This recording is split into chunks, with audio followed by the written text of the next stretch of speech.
Welcome to the Contrarians, where we are right and you are wrong. I'm Julio. And I'm Alex. Here on the show, we rage against the Rotten Tomatoes machine. For the first half of each episode, Contrarians Corner, we trash the fresh red tomatoes and praise the rotten green splotches, making our case any way we can. The aptly titled Real Talk serves as the second half of each episode. This is where we discuss our true feelings on the movie we're covering. For more information on our podcast and to browse past episodes, you can head over to our website, wearethecontrarians.com. From there, you can also access our Patreon and merchandise, because capitalism. If you enjoy our attempts at comedic film discussions, we encourage you to subscribe and leave us a review on whatever podcatcher you use. If you'd like to reach out to us directly, that's what social media is for. You can find us on most platforms as @ContrarianPrime. You can also see what we look like if you go to youtube.com/@ContrarianPrime, and you can contact us by email at wearethecontrarians@gmail.com. I think that covers it. Then it's time for the podcast.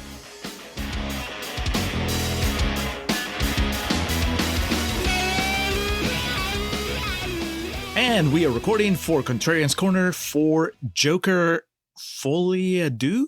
Joker 2. FOLIE A DEUX. I don't even know what that means. Hello. Welcome to the Contrarians, where we're right and you're wrong. We are here today to talk about Joker 2, and we'll talk about why momentarily. We're already laughing. Yeah. FOLIE A DEUX, also called shared psychosis or shared delusional disorder, is a rare psychiatric syndrome in which symptoms of a delusional belief are transmitted from one individual to another. So this is about the whatever's going on between Todd Phillips and Joaquin Phoenix? I think this is just Madness for Two is the direct translation from French to English. Folie à deux. There we go. And then Madness for Two is the American translation.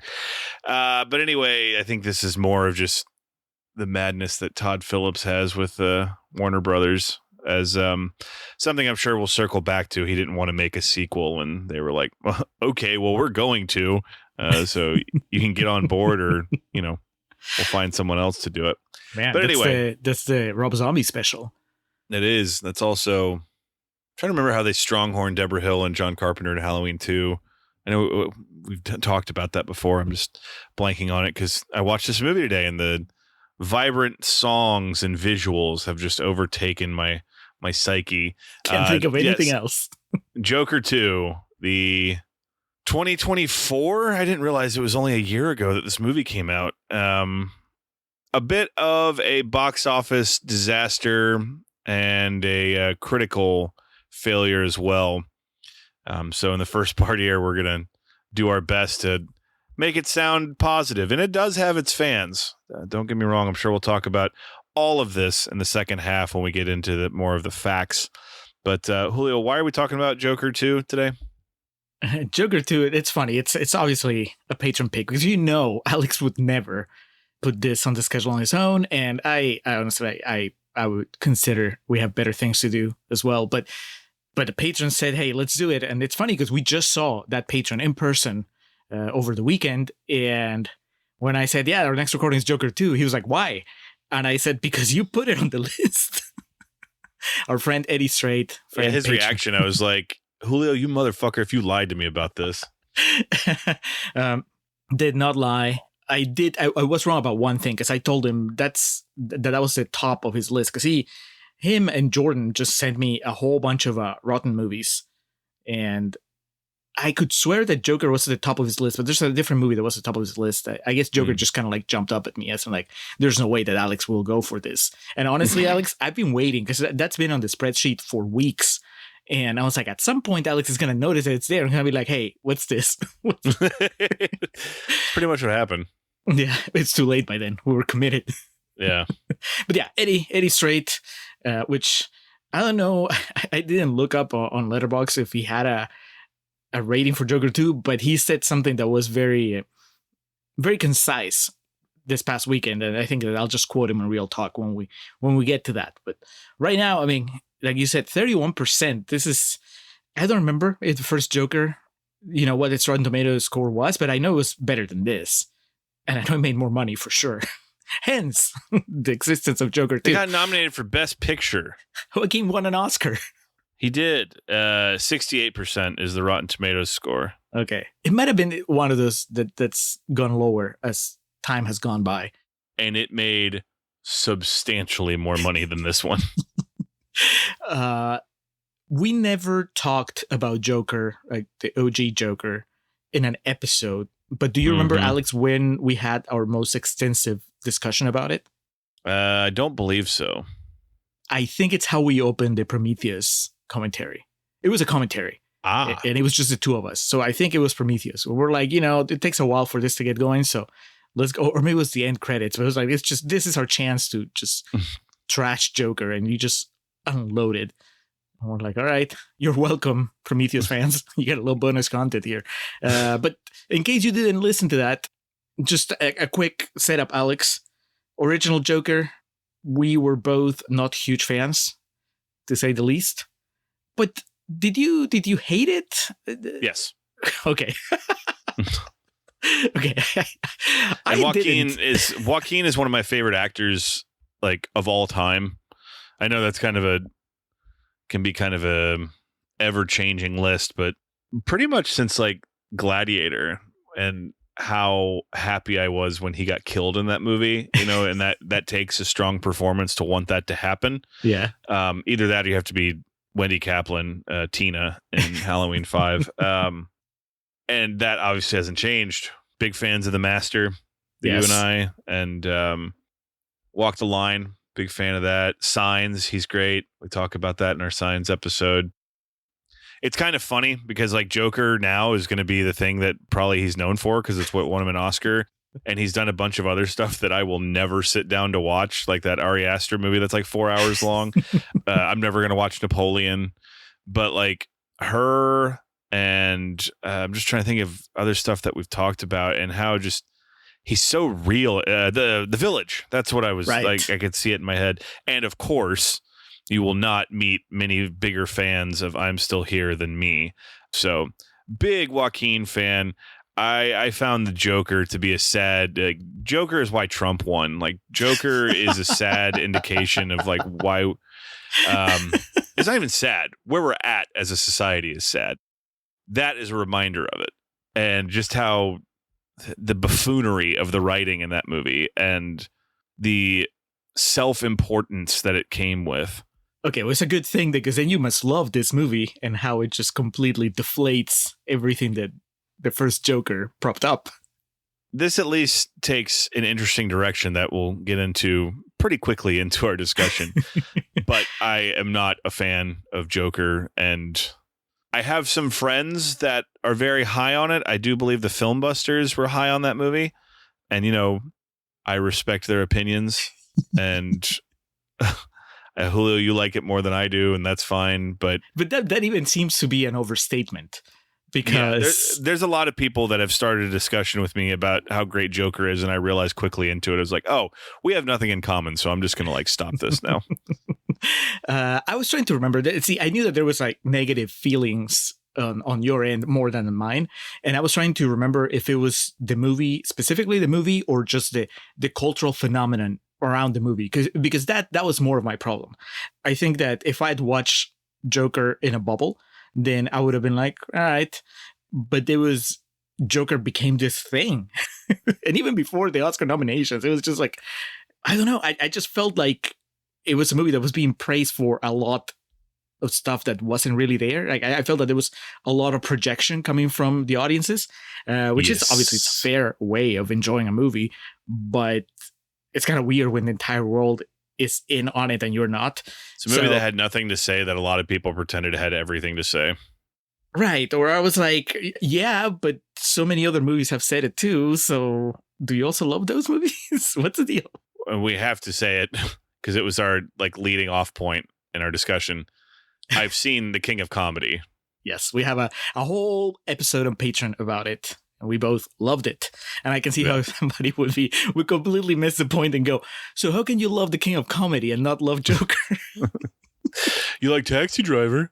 All right. Enough about Joker. Just wanted to set the table before we get into this buffet of emotions and cinema that Todd Phillips has brought us. 31%, Alex. Did you see that both the popcorn meter and tomato meter are the same? That's a joke. Are they? Yeah, Wow. 31% both. Arthur Fleck would be so proud. He would laugh at it. Even. Yeah. And then cry. Because, he does that. Yes.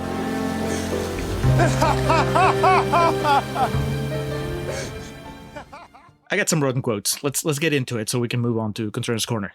Good start with Bruce R. Miller from the Sioux City Journal, who says, longer than it should be, it clocks in at 138 minutes. Joker FOLIE A DEUX is toilet paper on the shoe of a film that had a unique rhythm and an original point of view. Creative. Very descriptive text. Yeah, and obviously you can tell how this guy felt about the original Joker. And he's not alone, Alex. I mean, obviously, we know this, but it hits you differently when you're scrolling through the Rotten Tomatoes quotes, and so many of them sound so butthurt about this sequel not being the sequel they wanted to their beloved Joker 2019? When was it? It was right before 19. COVID. 19, yeah. It's kind of fun. I think that one of the best things about Joker 2 is how much it pissed off some people. Sean P. Means from the Movie Cricket says, how dark and depressing is this movie? Let's put it this way. If Seven had musical numbers, it might get to where Joker FOLIE A DEUX has set up shop. It's a hell of a call out, Alex. I want Seven the musical. Yeah, now I'm thinking about that. Morgan Freeman breaking in a song. It has to be the same cast. You can't just do the Broadway version where you pretty it up. Next, Kyle Smith from the Wall Street Journal says, the fall off in quality from Joker, a genuinely searing innovation in comic book movies, to this one is so steep that it's comparable to the drop off between The Hangover and The Hangover Part 2. Damn. Patrons know, Alex, that you have reevaluated The Hangover Part 2. I have. So it's not good, but it's funny. Maybe in a decade or so, Kyle Smith will feel the same way about Joker 2. Like, it's not good, but, there's songs. There's music. Yeah, it's memorable. There's lots of chainsaws. Yeah. To everything. To film history, to previous Joker movies, to the Batman mythology. All right, let's close with Deborah Ross from The Spectator, who says, it made me long for the Joker from my childhood. At least he was fun and had sneezing powder. Mm-hmm. I mean, did she feel this way about the first Joker as well? Because this movie successfully continues the line of misery that starts in the first Joker. I didn't feel like, oh, this is the one where it got dark, or this is the one where it got sad and depressing. I mean, it's just the same. So I think that if you go into Joker 2 and then you come out complaining that it's not like the Joker from the 60s, then you shouldn't have gone to Joker 2 to begin with. Correct. Anyway, those were the quotes. Let's go to Contrarians Corner. All I can say is, wow, just look at where I am. Tonight I landed pop right in a pile of jam. What a setup, holy cow. I'll never believe it if my friends could see me.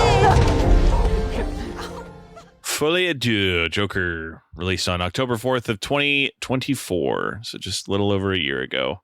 Directed by Todd Phillips, written by Scott Silver and Todd Phillips. It is a sequel to the 2019 box office sensation that was Joker.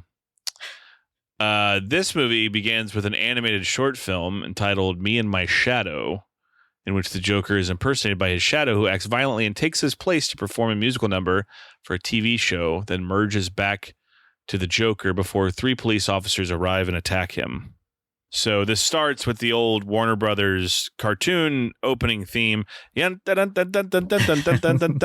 Looney Tunes. Thought I started the wrong thing on Max. I was like, well, hold on. Is it Joaquin doing the voice of the animated Joker? They couldn't get Mark Hamill? I don't know. I don't even know if it was him. Probably some union thing of like, nope, can't do live action and voiceover in the same movie. But it really has nothing to do with the film, Julio. It just provides, it's like an aperitif. Right. It's Todd Phillips telling you, forget your expectations because they're going to be thwarted left and right. This movie is defying expectations, the movie. Whatever you thought was going to happen in the sequel to the widely successful, widely acclaimed Joker, that's not where we're going. Just hold on tight because I am Todd Phillips and I'm taking you somewhere else. Did it excite you, Alex? Did you get chills when you realized that you had no idea what was going to happen? Yes, chills, Julio. I did think it was an interesting way to start it. I was like, okay. Because what I knew about this movie, of the things I knew about it, was that it was a musical. I did not know the cast because my first note, old cartoon opening. Second note, God, he's skinny, because we see Joaquin shirtless. Definitely committed to this role. Third note, Brendan Gleeson. And then I have 4 actors' names throughout the course of this movie with that same note, one of which I remembered after he came on screen that he was in this. But anyway, of all the things I did not know, it was that this started with an animated short. Yeah, an interesting place to start. It's a misdirection. And you can see, in a way, actually, eventually, is there a song or a character? Somebody says something that ties back to that short. They talk about, like, me and my shadow. And the whole idea of, I think it's when he's sitting down with the doctor, and the idea that, oh, well, you're not the one who killed those people in the first movie. There's somebody that lives inside you that did it. They play with the notion that he might have a split personality and so on. And so I'm like, all right. So the short film was kind of playing with that, I guess. You know, his shadow is his dark side and all that stuff. It's Todd Phillips making things digestible for the general audience. Like, I'm going to show it to you in a cartoon so that later you can understand when the doctor's saying it. Brendan Gleeson, Alex, to be funny, I just wrote Assassin's Creed's Brendan Gleeson. And then when I was done with that, I was like, wait a second, he was the guard. And here he's playing another guard. He is the guard. Yeah. It's true. This guard's a little meaner, a little shadier. Very. He just wants jokes out of Arthur. That's all he wants. He likes to sing, though. Yeah. And immediately here, Julio, we start with the, I guess, musical theme of the film, and that being when the Saints go marching in. I don't know if I'm aware of what the payoff is for it, but that is sprinkled throughout the movie. Be it someone whistling it being played in the background, or people yelling the lyrics to it. I don't know what the real world context of the song is, so I don't know if there's more to it than that. But I think the last time we hear it is when Gleason and his other guard cronies kill that other inmate that's singing it to them. Mm-hmm. I think, right? And that's the end. I wonder how the people that wrote that song feel, like it being used in this scenario. So dark. Oh, when the Saints. Oh, when the Saints. Oh, when the Saints go marching in. Shut the fuck up! Lord, I want to be in that number. Arthur Fleck is in custody at Arkham State Hospital awaiting trial for the crimes he committed 2 years prior, this being killing Robert De Niro, amongst others, at the end of Joker. His lawyer, Marianne Stewart, in my notes, Catherine Keener, returning to the Contrarians. Yes. Plans to argue that Arthur suffers from dissociative identity disorder and that his Joker personality is responsible for the crimes, not him. At music therapy, Arthur meets Harley Lee Quinzel. This is, of course, Stephanie, Lady Gaga. This one you knew, right? That Lady Gaga was in it? Yes, playing Harley Quinn. That was the whole thing. The first stuff of the movie that came out was that it's Joaquin's back, Harley Quinn is going to be played by Lady Gaga, and it's going to be a musical. And I was like, Gaga's won an Oscar now at this point. So, coming into this, she was an Oscar winner for that, not for acting, but she won song for A Star Is Born. She also won like hottest musical performance at the Oscars when she and Bradley Cooper. Dude, that was sultry to say the very least. I could color it up a lot more than that, but yeah. Everyone was like, God damn. But she did get nominated for that as well. So she, had staked her claim as an actress coming into this. But she claims she grew up in the same neighborhood as he did, had an abusive father who died in a car crash, and was in prison after burning down her parents' apartment complex. Lee also expressed her admiration for Joker's crimes and personality. As their relationship develops, they begin imagining life as a stage musical with them in the spotlight throughout their linked insanity. One of the things I like is things that exist within the universe of a movie, and there's repeated mention of a made-for-TV movie about what Arthur Fleck had done 2 years prior, and I'm kind of bummed, in a Scream way, we didn't get any shots or scenes where we get to see what the made-for-TV movie looked like. David Schwimmer playing Arthur Fleck. I was going to say Luke Wilson, but yeah. Maybe I'm giving Todd Phillips too much credit, but I thought that was kind of a wink and a nod to the idea of the first Joker being a movie. You know what I mean? Like when they're talking about the movie made about his life, I'm like, are they talking about 2019's Joker?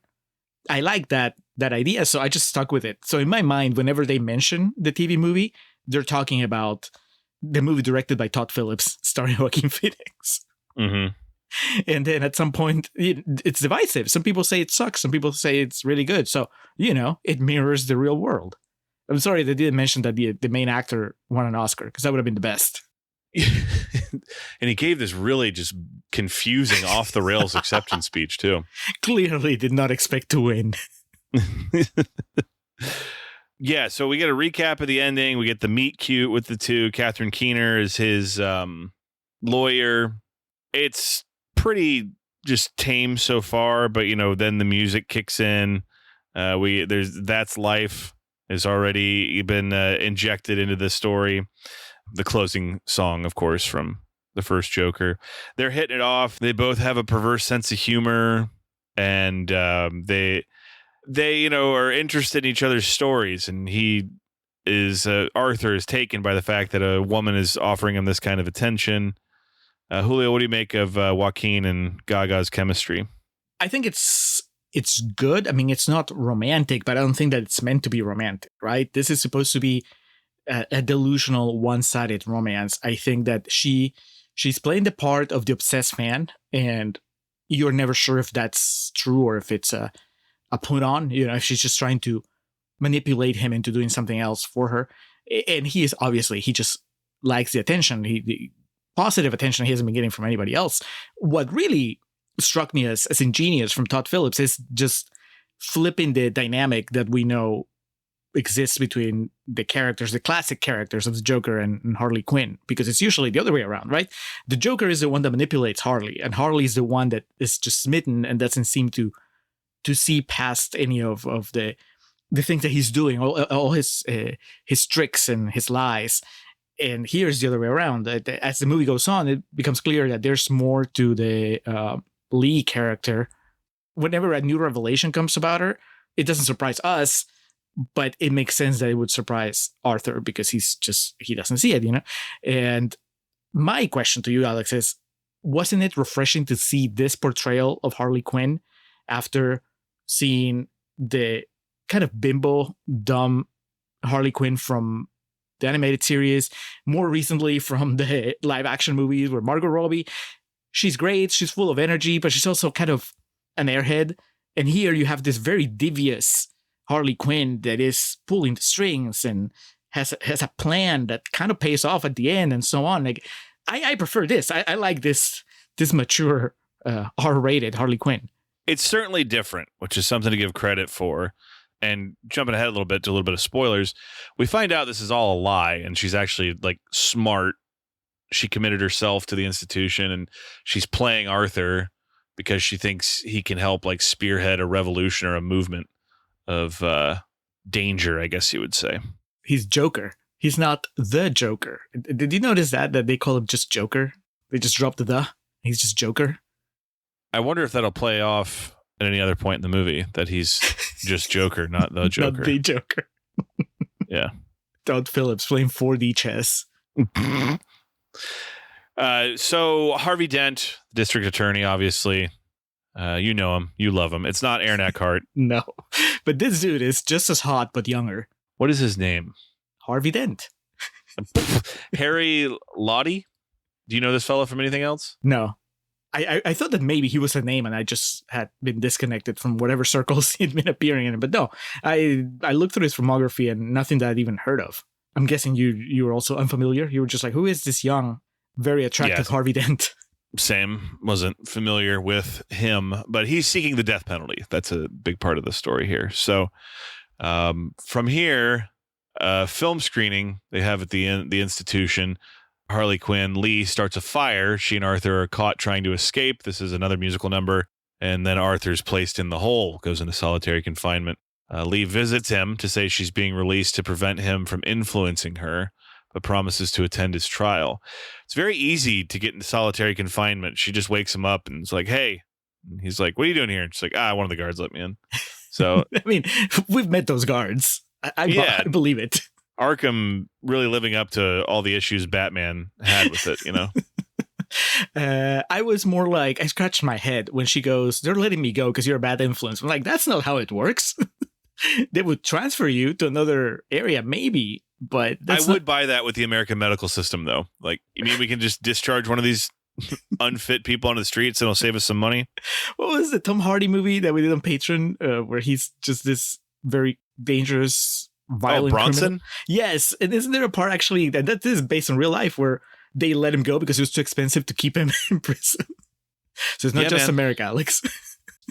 That was in Chopper, too. There's a story on that of he's like, I can't stay in Gen Pop. I'll get killed. They're like, tough shit. We're not going to spend money to get you in, your own treatment. So I'll just cut my ears off. One of the guards let me in. I'd do anything for you. But we don't have a lot of time. Come here. Can you get up?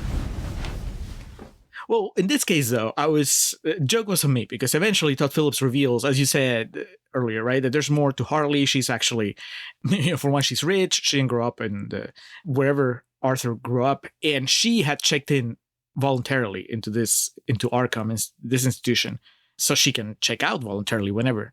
So then it makes sense. I felt like an idiot for doubting the storytelling. I was like, oh, no, it checks out. Checks out that she checked out, Alex.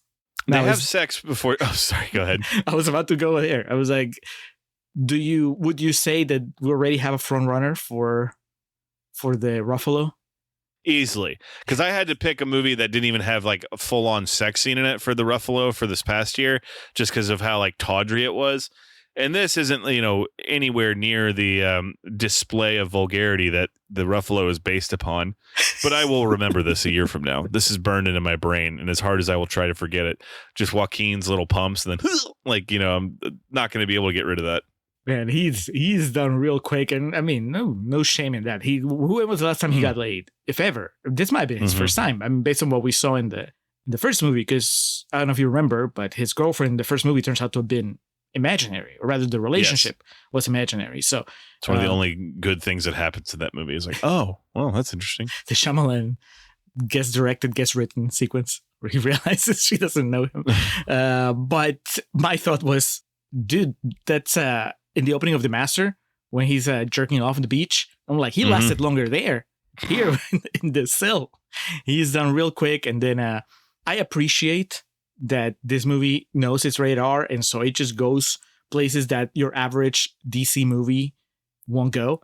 And so it's not just that they have sex and solitary, but also that Harley Quinn has to put the makeup on him because, yes, they have that kink, right? Like she likes Joker. She doesn't like Arthur. And so I thought that was a very, very visual moment of characterization where she just dresses him up, puts a mascara and everything else on him, and then she's ready to go. Later on, there's a revelation that comes from this encounter, but at the time, I just wrote down like 3 pump Arthur, and then nice. I scratched that and I changed it to 1 shot Arthur later in the movie. 1 take Arthur.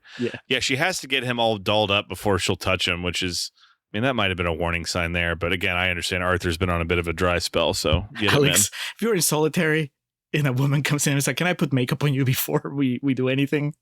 Please do. Yeah. They have sex before she leaves during an interview with a television personality. My note, Steve Coogan? Arthur sings to Lee through the TV screen, deepening her love for him. So Steve Coogan is here, so it's very important to call out. We have a Hamlet 2 reunion on our hands with Steve Coogan and Catherine Keener. Oh, shit. And Great they're film. even in the same scene. Here began my Todd Phillips made his version of The King of Comedy with the first Joker, and then he's making his version of Natural Born Killers with this movie. God, we've been doing this for so long, Alex. My note just says Steve Coogan is playing the serious Wayne Gale. Live interview with Wayne Gale. Yeah, there you go. And basically that just Mallory, in this case, isn't in prison with him, but she's there, and like the trial, like all of it is just the difference being in this case, Arthur doesn't quite understand it. Whereas, Woody Harrelson was a bit more of a sociopath and encouraged these people to get behind him in such a way, even down to like telling jokes, Yeah. So this actually is the part in the movie I laughed at, I guess, hardest, I would say, is Steve Coogan is grilling him. And, Arthur's trying to maintain, I don't remember it. That's not me. I've improved. And Steve Coogan's just like, well, what's changed? And Joaquin goes, what's changed is, and he really mocks the way his pronunciation of what, which made me laugh. I did forget to call out also, it's somewhere around here that Tim Dillon is one of the security guards in the prison. Tim Dillon had a lot to say about this movie when it came out. Tim Dillon's also, do you know who Tim Dillon is? I have no idea. He's in this movie, he plays the guard that asks Arthur to sign his book. And he's like, it'll be worth a fortune when they fry him. Okay. Tim Dillon is a pretty controversial, he's a comedian, podcast host. He's in the Joe Rogan sphere. Say no more. Yeah. He also, for our purposes, he thinks Austin is like the worst city in the world. Like whenever he gets a chance, he just rails on it, which I'm not a big fan of the city, but you can make fun of your own family, but no one else can. Yeah, he's an interesting fellow. He's smart, which is unfortunate. Some of the things he's chosen to use his platform for. Anyway, seeing him here, I was like, what the fuck? So that was kind of random. I had forgotten about that. That's the only scene he has, though, right? Like, he's not part of Gleason's posse. He is in a couple other scenes, but it's not like he's drawn attention to. You can see him in the back. He doesn't have any more lines besides that one part. Okay. How do you like serious Steve Coogan? Because usually when we see him, it's just, he's a goofball. But here, he's in Philomena mode.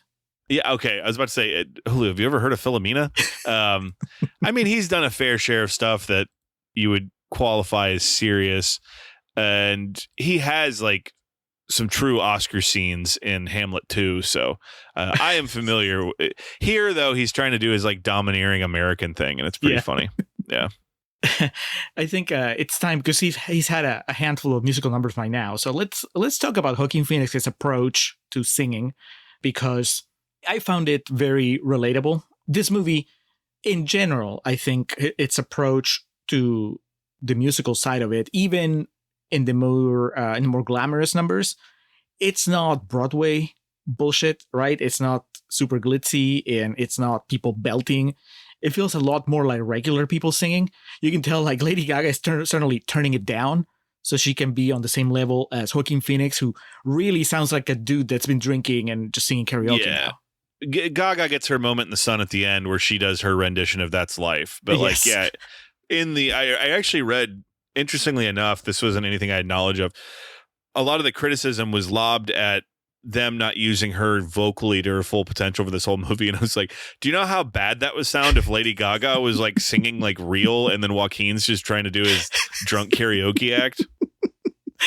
That's people that didn't get the movie. They just wanted a Lady Gaga concert. Oh, yeah. There's plenty of people that didn't get this movie, but yeah. But how do you like it? Because I was surprised at how much range he showed, as far as, because there's times where he's just mumbling along, and I'm like, all right, I respect the take, but that's going to make for a really long musical. But then there's other songs where he starts taking charge, especially, I think it becomes apparent as the movie goes on that the more in character he gets, the more makeup and costuming he has, where he looks like the Joker, then the more confident his singing. And so I thought that was awesome, that he would use that to basically give you another angle on the character. It's not just it's a musical, but through the songs, I'm going to show you when I feel more comfortable. And so that's great. And that's a whole performance. I shouldn't be surprised, because as we said at the very beginning, we are big fans of Joaquin Phoenix. We know that he's great, and we know he can do a lot of stuff. And I know the very basics of Walk the Line, but I'm not somebody that can tell you, oh yeah, I knew that he could sing. Like I said, I knew that I shouldn't have been surprised. But I really liked him. I thought that I prefer this type of approach to singing in movies, where you sound like a real person. Just leave the show off singing for the stage. But in movies, you should sound like somebody that's just really transmitting emotion in a way that's very relatable. So I like the musical numbers and the singing specifically from him. How about you? Were you hoping that Joaquin was going to just belt? just get really, really into it, or were you happy that we got like Pierce Brosnan and Mamma Mia? Oh, God. Just going for it completely. I don't know if I'd use the word happy to describe any of my emotions during this film, but I'm glad he stayed true to the Arthur character, because I understand another heavy criticism of this was it betrays the first one, but can you imagine what a betrayal of the Arthur Fleck character it would have been if he's like singing like fucking Joseph Gordon-Levitt or something? John Travolta. Yeah, exactly. The whole grease lining number in Arkham. For once I can say this is mine, you can't take it. Long as I know I've got love, I can make it. For once in my life, I've got someone who needs me. Go, Arthur. On the day of the trial, Assistant DA Harvey Dent calls witnesses who dismiss Arthur's claims of insanity, including his old neighbor, Sophie. During a break, Marianne reveals that Lee was actually, this is Harley Quinn, Lady Gaga, was actually a psychiatry student who grew up on the Upper West Side, and her father, a doctor, is alive. Furthermore, she voluntarily committed herself to Arkham, checked herself out, and never burned down an apartment building. When Arthur confronts Lee, she confesses that her lies were an effort to get close to Arthur, but also tells him that she is pregnant from their night together and has moved into his old apartment building to create a home for them. Afterward, he imagines a scenario where they are singing on television, but she shoots him dead. So a lot going on in the head of Arthur.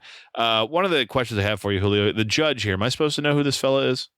No. Oh, I mean, maybe. I didn't. I remember seeing a still of the movie when it just came out, it was about to come out, a promotional still where Joaquin was in full Joker costume and was about to hit him with the hammer.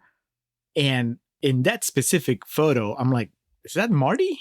That looked like Scorsese, which I was like, man, next level, right? First, Todd Phillips kind of gave you reimagining of a Scorsese movie. And then in this one, he gets Scorsese in the movie. So I was very disappointed when we finally get to the trial here and I see the judge and he looks nothing like Scorsese. I was about to say, I know all white people look the same, but come on, man. I think it was the glasses, maybe the glasses and the white hair in that specific angle. But no, here, never. Sadly, we've gone through so many awesome judges in the history of this show. More recently, of course, Herman Munster. Yes. Fred Gwynn. So this dude, I mean, he's just serviceable. He's surrounded by more interesting characters. He's just there with his gavel trying to keep order in his courtroom. So, I mean, it's fine. I mean, maybe he's supposed to be someone, but if he is, then he should have tried harder, because Joaquin and Lady Gaga, Catherine Keener, hot Harvey Dent. I mean, they're just acting circles around him. Zazie Beetz returns to the fray here, who is the neighbor we just mentioned, the would-be girlfriend, Sophie, of Geostorm fame, which, God, what a piece of business that movie is.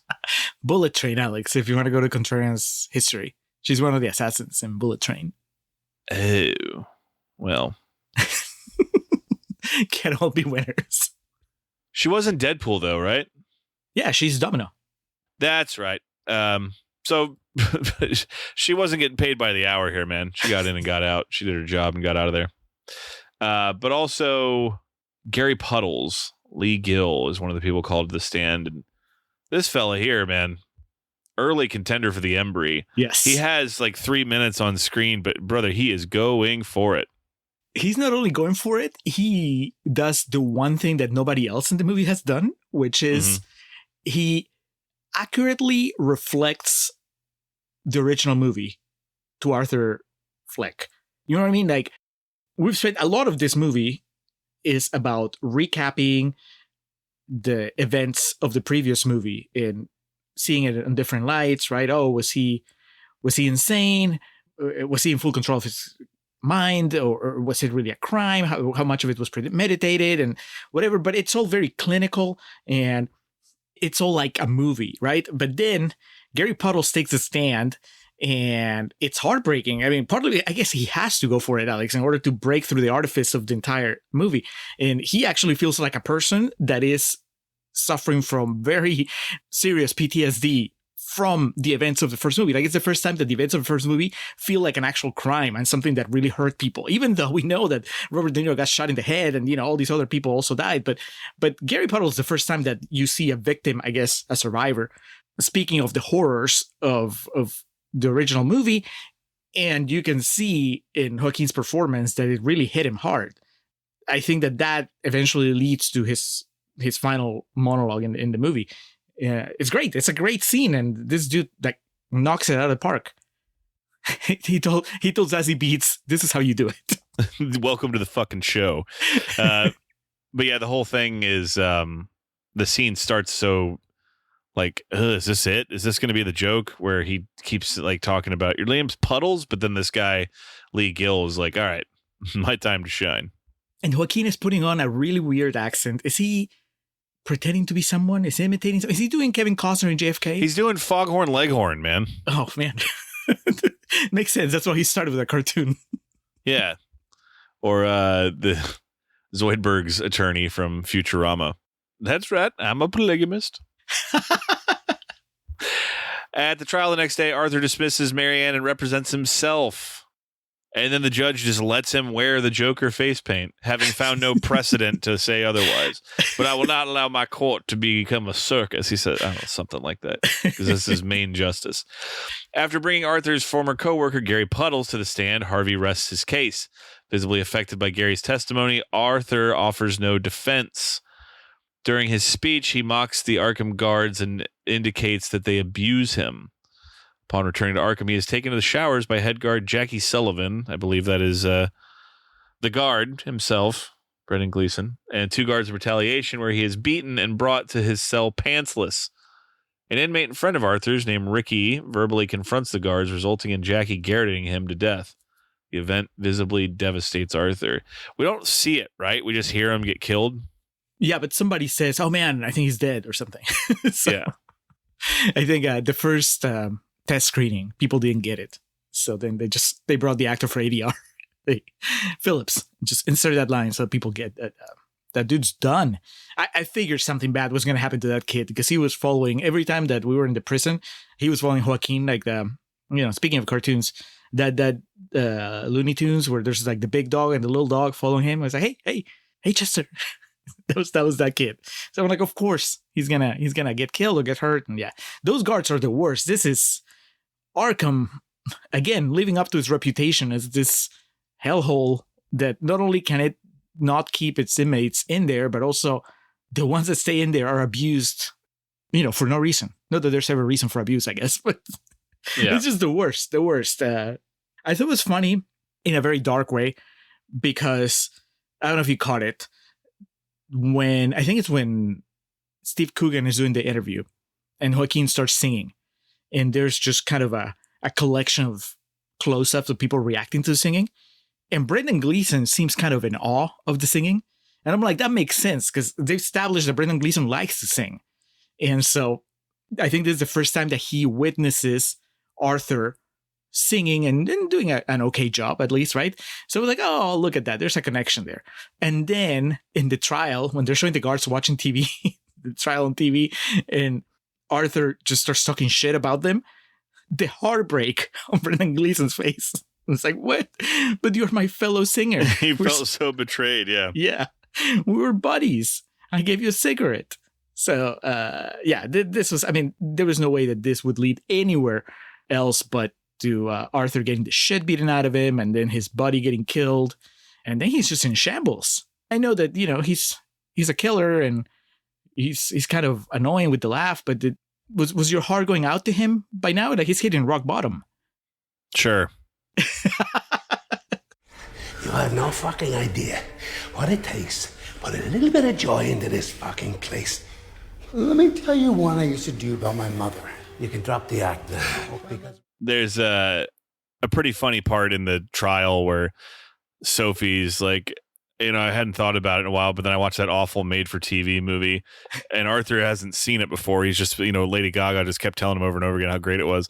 And when she says awful, he turns like confused to her in the courtroom, and she shakes her head no. I did like laugh out loud at that. But no, the Lady Gaga, I have it written down here. She tells him, "You can do anything you want. You're Joker." So, no, my heart doesn't go out to him. He made this situation for himself, and he's got to get himself out of it. Man, you're not part of the cult of the Joker. You wouldn't have been outside the courthouse with your face paint and your signs. No. No. Those fuckers ready to storm the Capitol for the Joker. No shit. During his closing argument in court the following day, Arthur renounces the Joker persona, taking full responsibility for his actions. Enraged at this, Lee walks out, and the jury finds Arthur guilty of murder. As the foreperson reads the verdict, a bomb explodes outside the courthouse, killing and injuring numerous attendees and scarring half of Harvey Dent's face. Okay, so I didn't pause or rewind like frame by frame. I thought I saw that and I'm like, all right, I'm gonna hope that I'm right. That they really did the Harvey Dent thing, even though I guess in this timeline it's happening much, much earlier. Because I didn't see Batman in the gallery ready to jump in. Uh-huh. Yeah. Arthur wanders through Gotham City and encounters. So what happens is he's obviously shell shocked. He goes outside, and one of the people dressed as Joker throws him into a car. No, this isn't where Dancing in the Moonlight's playing, but there's a portion of this. I think that's when he's getting driven to court, because I love that song. But anyway, he's like coming to, and his hearing's coming back, and he's starting to get his bearings back about him, and these guys are getting him out of there. They're like, "You're going to help us start a revolution," blah, blah, blah, blah. And then it leads, honestly, to the best shot in the entire film of they hit a red light, and he jumps out of the car and takes off running, and we get this one long, continuous take of him. I thought you were going to say the best shot of the movie is the stairs, but no, we're not there yet. No, it's right before that where he's running too. But yeah, he returns to the scene of the stairs, the famous stairs outside his old apartment. That was, the big climatic piece in the first film, the poster. It's what everyone thinks of when they think of that movie. But he finds Harley Quinn there. She rejects him for renouncing his Joker persona. She leaves, and as she leaves, a crestfallen Arthur stands there as the cops pull up. Because, of course, they're going to go there. There's a whole poster from a movie before. I imagine the made-for-TV movie, Yep. A big part of it is the Gary Glitter song plays while he dances on those stairs. So, of course, they know where to go. Yeah, David Schwimmer dancing to Gary Glitter. Were you impressed at Todd Phillips' restraint? He didn't need to tell us that the baby was a lie. You just get it. It was all everything. a fantasy. Yeah. Yeah. Based on everything that's happened so far. Because I was bracing myself. I was like, as she's walking away, the cops are pulling up, and he looks at her, and I thought he was going to go, "What about the baby?" And then she was going to have to tell him. But no, he doesn't. I'm like, thank you for respecting our intelligence. It's very obvious. While she's like saying goodbye to him, she does break into another song, and he says, "I don't want to sing anymore." And my notes here says, "Same." That's just a B-roll from Joaquin. I'm tired. The next day, a guard directs Arthur down an empty hallway to meet a visitor. A young inmate stops Arthur and begins telling a joke before taking out a shank and stabbing Arthur repeatedly in the abdomen. As Arthur falls to the floor and bleeds to death, the inmate, laughing hysterically, carves a smile into his own face. As Arthur lies dying, the scenario where Lee shoots him is revisited. So, Alex, all these years later, did we finally find out how he got those scars? Did we just... You had that so ready to go. I can't believe I didn't think of that. And we're not even like on video right now, but I could see Julio's wry smile before delivering that line. I can't take credit for it. I mean, for one, the internet went nuts with it when it happened. That's one of the reasons how I knew that this happened in the movie. But also, I want to say that there was somewhere when the first Joker came out, there was some behind the scenes drama where they were saying that Todd Phillips wanted it to be an official origin story for Heath Ledger's Joker, and Nolan said no. But I guess he got away with doing it here. Sort of. Yeah, I don't know. Now, we can make another Nolan analogy that would drive him insane if you ever heard this. It's just like the end of The Dark Knight Rises. Anyone can be the Joker. It's just a probably pretty cool if you were in the midnight of this before like news got out, because I can't imagine this stayed a secret for very long. Yeah. Joaquin said, "I'll do one more, but you gotta kill me." He did the Harrison Ford contract. And then we get Gaga belting out "That's Life." Then we get the real Lady Gaga performance where the pipes are on full display. Do you think the movie gives us enough to make an educated guess on who went to visit him? Who was the visitor? Or was there not even a visitor? Was this just the guards setting him up to get killed? Yeah, I'd believe that as much as anything. I really hope that we're not supposed to assume that it was Lady Gaga, because I think that she took off. There was nothing left for her. Knew it was Harvey Dent. I honestly just assumed it was like just a setup. Someone paid the guards off to get him stabbed, because as we've established, they're not running the most the vessel here isn't built with the most integrity. YouTube just running commercials for Arkham recruiters. Oh, too soon, man. Too real, I should say. The AEW champion Hangman Adam Page found out that because this is relevant because they're on TNT, so Warner Brothers is involved, that they're running ice ads during wrestling, and he like dropped like the email addresses and stuff for people. He's like, fuck that. He's like, let him hear your voice. Anyway, that's most likely on the cutting room floor, but that's to say that Hangman Adam Page represents about 0.05% of professional wrestlers that have moral integrity. Well, good for him. Yes. There is no Joker. It's just me. So back to your point, though, Julio, of, what does this mean? Who is this guy? I mean, this movie definitely tries a retelling of the Batman story, even from the first Joker. Remember when Arthur goes to Wayne Manor and very oddly rubs the face of a young Bruce Wayne? And here, obviously, with Harvey Dent, we see how he's impacted by this. And so I don't know. I don't put too much credence to it being directly related to Heath Ledger's Joker from The Dark Knight, but I think it's shit. If you're Todd Phillips, how else are you gonna end it? If you want it to be it, you got to kill Arthur and then just do something like crazy that people will talk about and not really know what to take away from it. So I respect going out in such a way.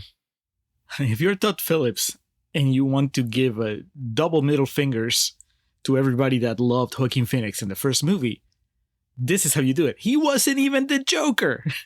Mm-hmm. You fell for it, you fucking idiots. The real Joker shows up for 2 minutes and already makes more of an impact.